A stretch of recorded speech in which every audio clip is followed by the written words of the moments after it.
Bonjour à tous, bienvenue dans ce nouvel épisode de TPV News. On parle aujourd'hui d'un avantage offert aux résidents des 7 hôtels Disney et aux détenteurs de certains passes annuels, les heures de magie en plus, car à partir du 1er octobre, il va y avoir un changement au niveau de leurs principes. Commençons par expliquer en quoi cela consiste. Actuellement, elles permettent la plupart du temps d'accéder au parc Disneyland jusqu'à 2 heures avant l'ouverture générale. Une fois à l'intérieur des parcs, les visiteurs ont accès à Main Street, à Fantasyland et à Discoveryland, dont certaines attractions sont ouvertes, à savoir Dumbo, Peter Pan's Fly, Mad Hatter's Teacups et le carrousel de Lancelot, mais aussi l'attraction de Buzz l'éclair, Orbitron et Star Tour. Certains restaurants tels que le Café Hyperion, la pizzeria Bella Notte ou encore le Market Deli House sont ouverts et proposent des formules petit déjeuner sur place ou à emporter. Le Plaza Garden, lui, propose un petit déjeuner avec personnage. À partir du 1er octobre, donc, les heures de magie en plus changent de nom et deviennent les moments de magie en plus. Et vous allez voir, le nom est bien choisi. En effet, il n'y a plus qu'une heure d'accès au parc au lieu de 2. Ils ont maintenant lieu de 8h30 à 9h30 le matin, mais en contrepartie, ils concernent les 2 parcs. Dans le détail, on perd l'accès à Discoveryland, pour ne garder que Fantasyland au parc Disneyland, avec le pavillon des princesses qui s'ajoute, ainsi que Rock'n'Roller Coaster, Crush Coaster et l'attraction Ratatouille, l'aventure totalement toquée de Rémi au Walt Disney Studios. Des rencontres avec les personnages sont prévues sur Main Street et évidemment, certains restaurants continueront à être ouverts. À partir de 9h30, l'accès à ces mêmes attractions sera possible pour tout le monde et à 10h, tous les lands seront accessibles. Alors, que penser de ce nouveau fonctionnement ? Réfléchissons donc intelligemment. Qui a envie, entre octobre et janvier, lorsqu'il fait nuit, froid ou qu'il pleut, de se lever à 6h30 du matin pour traverser le brouillard et aller faire un manège en extérieur ou une file d'attente pour un personnage à 8h du matin, alors qu'après tout, on est en vacances ? Surtout quand on sait qu'un personnage est présent dans chaque hôtel. À part pour le concept d'être le premier, je vois pas.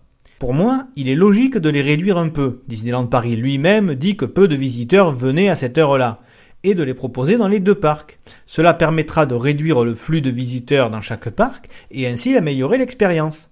Après, comme je vous disais, il faudra attendre de voir comment cette répartition va se faire en pratique. Les visiteurs délaisseront-ils le parc Disneyland et ses attractions classiques qui en temps normal n'excèdent jamais 20 minutes pour se jeter, le mot est bien trouvé, sur Crush Coaster et son débit catastrophique histoire de s'en débarrasser ? Iront-ils au contraire tout droit au pavillon des princesses, qui lui est souvent bien plein en journée, en espérant avoir une attente moindre ? De même, je ne pense pas qu'on puisse prendre un fast-pass pendant les moments de magie en plus. Mais pour les attractions qui en sont dotées, la file Single Rider sera-t-elle ouverte ? Parlons aussi du nœud du problème, l'accès aux attractions ouvertes pendant les moments de magie en plus pour tout le monde dès 9h30, parce que c'est ça qui fait le plus réagir.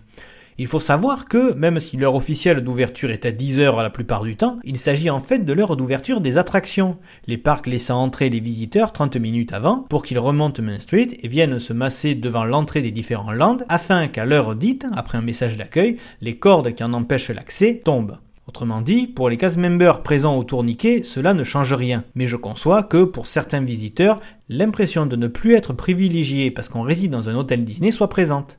Enfin, toujours en ayant une certaine réflexion à long terme, il faut se dire que le site officiel du resort ne mentionne que le créneau horaire d'accès supplémentaire et pas les attractions ouvertes. Je suis au courant de celles à partir du 1er octobre car elles ont été communiquées, mais généralement, il vaut mieux se fier à celles qu'on nous donnera lors de notre arrivée à l'hôtel. Par exemple, lors de la mise en service de ce nouveau fonctionnement, l'attraction Peter Pan's Fly est fermée pour réhabilitation et ce sont les voyages de Pinocchio qui la remplacent. Ainsi donc, rien ne dit que d'ici quelques mois, il n'y aura pas accès uniquement à Discoveryland, ou que, vu qu'il jouxte Fantasyland, l'attraction Pirates des Caraïbes ne sera pas ouverte aussi en contrepartie de la fermeture d'une autre. De même, en avril prochain, Crush Coaster va partir en réhabilitation, donc il faudra la remplacer par une autre. La tour de la terreur, les tapis volants, et même, soyons fous, pourquoi ne pas faire des moments de magie en plus le soir, après la fermeture ? Ça se fait en Floride, et je peux vous dire pour l'avoir testé que c'est un super truc. Même les attractions avec des queues monstres se font en 10 minutes, car contrairement au matin, beaucoup de familles sont déjà parties.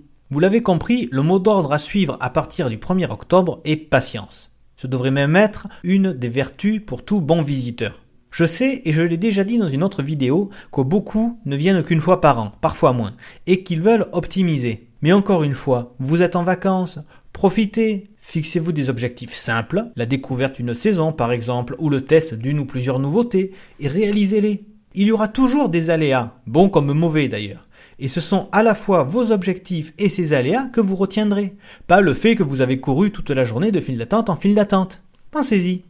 Voilà qui conclut cet épisode. On se retrouve très vite pour d'autres infos. Comme d'habitude, n'oubliez pas de liker la vidéo, de la commenter, de la partager. Merci pour votre écoute et à très bientôt.